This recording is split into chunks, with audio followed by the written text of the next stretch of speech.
मेष राशि वालों, 2026 में आपकी कुंडली में एक ऐसा योग बनने जा रहा है जो साफ संकेत देता है कि आपका सबसे बड़ा दुश्मन सामने से नहीं बल्कि पीछे से वार करेगा। चौंकाने वाली बात यह है कि वो दुश्मन आपको दुश्मन जैसा दिखेगा भी नहीं। वो आपका अपना भी हो सकता है या कोई ऐसा व्यक्ति जिस पर आप आंख बंद करके भरोसा करते हैं। लेकिन एक पल रुकिए, क्या सच में वो पराया है या आप ही की कोई आदत, आपकी ही कोई फैसला आपकी तरक्की को रोक रहा है? आज का ये सच थोड़ा भारी है, लेकिन अगर आप मेष राशि हैं तो इस बात को अंत तक समझना बहुत ज़रूरी है। 2026 में जब मंगल और शनि का प्रभाव आपकी कर्म रेखा पर पड़ेगा तो कुंडली का छठा भाव सक्रिय होगा। छठा भाव शत्रु, विवाद और छिपे विरोधियों का संकेत देता है। जब ये भाव जागता है तो दुश्मन सामने से चुनौती नहीं देता, वो मुस्कुराकर पास आता है, कंधे पर हाथ रखता है, लेकिन भीतर ही भीतर आपकी प्रगति से जलता है। 2026 में मेष राशि वालों को खास तौर पर उन लोगों से सावधान रहना होगा जो कहते हैं कि वे हमेशा आपके साथ हैं, क्योंकि हर साथ देने वाला व्यक्ति अंत तक साथ निभाए ये जरूरी नहीं होता। अब सबसे बड़ा सवाल है कि आपका गुप्त दुश्मन कौन है? क्या वो परिवार का कोई सदस्य है, ऑफिस का कोई सहकर्मी, पुराना दोस्त या फिर आपका अपना स्वभाव? मेष राशि का स्वामी मंगल देव है और मंगल ऊर्जा, साहस और नेतृत्व देते हैं, लेकिन साथ ही जल्दबाजी और क्रोध भी देते हैं। कई बार दुश्मन बाहर नहीं होता, वो हमारी अधीरता के रूप में हमारे भीतर बैठा होता है। हमारा मैं सही हूँ वाला अहंकार ही हमारे खिलाफ माहौल बना देता है।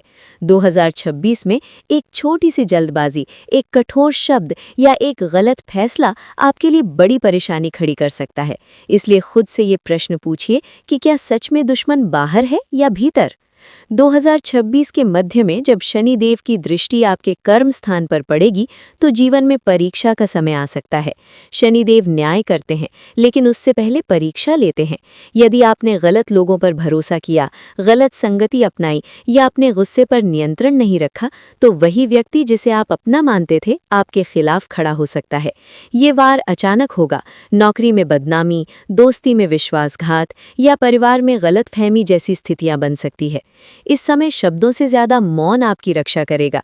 एक कथा हमें ये सिखाती है कि जब शनि देव ने हनुमान जी की परीक्षा लेनी चाही तो उन्होंने बाधाएं डाली, लेकिन हनुमान जी ने क्रोध नहीं किया, प्रतिक्रिया नहीं दी, बल्कि भक्ति और सेवा का मार्ग चुना। अंत में शनिदेव को स्वयं झुकना पड़ा।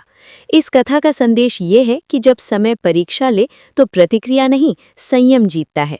मेष राशि वालों, 2026 में आपकी जीत गुस्से से नहीं बल्कि धैर्य से होगी। अब सबसे बड़ा रहस्य समझिए, कुंडली में बैठा गुप्त दुश्मन हमेशा कोई इंसान नहीं होता। कभी कभी वो आपका अधूरा कर्म होता है, वो वादा जो आपने पूरा नहीं किया, वो रिश्ता जिसे आपने हल्के में लिया या वो अवसर जिसे आपने टाल दिया। 2026 आपको इन सब का सामना करने के लिए मजबूर कर सकता है, लेकिन अगर आपने सच स्वीकार कर लिया और अपने व्यवहार में बदलाव कर लिया तो यही साल आपके लिए राजयोग भी बना सकता है। इसलिए 2026 में हर मंगलवार मंगल देव का स्मरण करें और अपने क्रोध पर नियंत्रण रखें। शनिवार को शनिदेव के सामने दीपक जलाकर न्याय और संतुलन की प्रार्थना करें। सबसे महत्वपूर्ण बात यह है कि बोलने से पहले 3 सेकंड रुकें। कई लड़ाइयां शब्दों से शुरू होती है और मौन से समाप्त हो सकती है। याद रखिए, आपका गुप्त दुश्मन शायद कोई और नहीं बल्कि आप ही की एक आदत है। अगर आपने उसे पहचान लिया तो 2026 आपको रोक नहीं पाएगा, बल्कि आपको नई ऊंचाइयों तक ले जाएगा।